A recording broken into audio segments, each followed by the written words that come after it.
welcome back to 7 Strong Loft YouTube channel.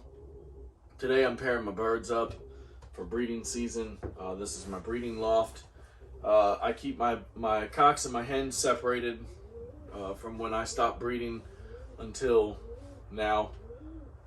And then what I do, some of them are pairs that have been together from last year and years before. They're easy. They know just what to do. The new ones and the ones that I'm splitting up and separating, those are a little bit trickier. What I like to do is I feed them breakfast. I give them about an hour so that they can eat and drink. And then I put all the cocks in the nest boxes. I have the pairs that I want for this year written on each nest box to make it quicker for me. And then once I get all the cocks locked up, I'll go to the hen section and I'll catch the hens. I put them in the box. I leave them in there for the day. And then in the evening time, I let them out. I take each hen and put her back in the hen section, feed the hen separate, feed the cock separate, and then I repeat it again for 2 days. And then after that, I open them up and let them go. And usually they all stay together. I'll have a few that'll be tricky each time and be a pain in the butt. But this is how I do it. So I have a few of them caught already. And now I'm just catching my hens and moving them over.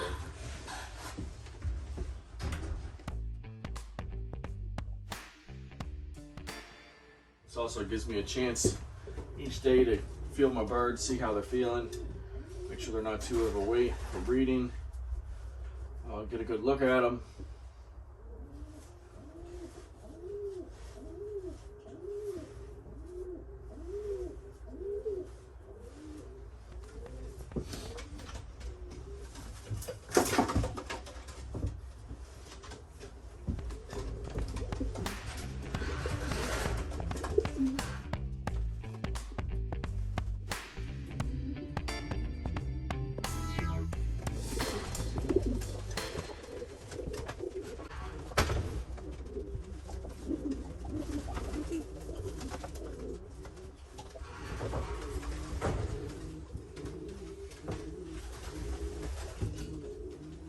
For my breeders, I have a couple different families, so I pick the mates based off of that.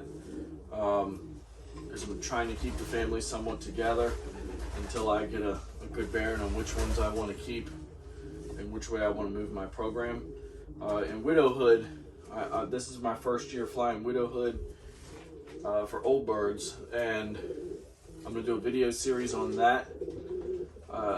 Through the whole process from start to end, and everybody can see how I do it and if I succeed or if I fail, so if you want to try to do it the same way or do it different. I'm sure there will be room for improvement because, like I said, it's going to be my first year flying widowhood, so we'll see how it goes. But for my breeders, I pair them up based on the families, and for my widowhood birds, I'm just going to let them choose their mates next month.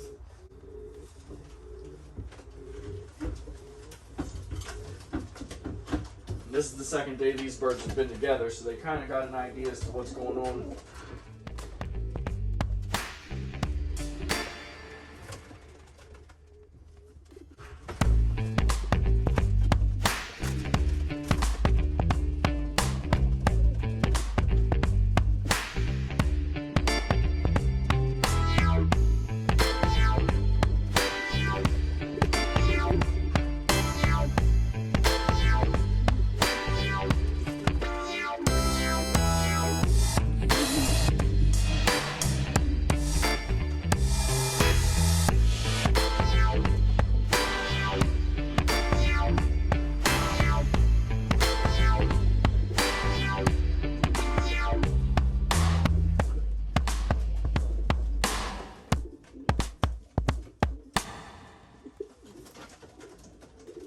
That's it, they're all paired up.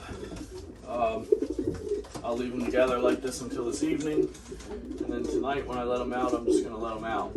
I gotta go to work tomorrow, so I won't be able to pen them up again tomorrow. A few days before I pair my birds up, I will increase the lighting so that they have at least 14 hours of light. I use a Christmas tree timer or a Christmas light timer, electronic timer. What I set mine for is to come on at 2 o'clock in the morning, and then it turns off at about 10 a.m. once the sun's up. The reason why I do that is that I like the lights to come on as opposed to stay on late in the evenings. I know it's tempting to run the lights in the evenings, but in my experience, if I don't run the lights 24/7, I'd rather it naturally get dark so that they don't leave the nest, and then the lights instantly turn off and they don't go back to the nest once they have eggs. So I will let it naturally get dark in the evenings, and then at 2 o'clock in the morning, the lights turn on and the day starts for them. And then when I'm leaving for work in the mornings, I leave about 3:45 in the morning to go to work. The lights are on, I can check on them and see how everybody's doing before I go. So that's how I do it. Some guys run lights 24/7. Some guys run them into the evening. It's just, that's my personal preference. I feel like I get less birds leaving the eggs in the middle of the night, less frozen eggs and things like that, by letting it naturally get dark in the evenings. Again, thank you for watching 7 Strong Loft. Like and subscribe. Feel free to put anything in the comments. Let me know how my video is. Let me know what you'd like to see. And stay tuned. Like I mentioned earlier, we're going to do a video series on my first year flying widowhood, and all of the successes and or failures that come with that.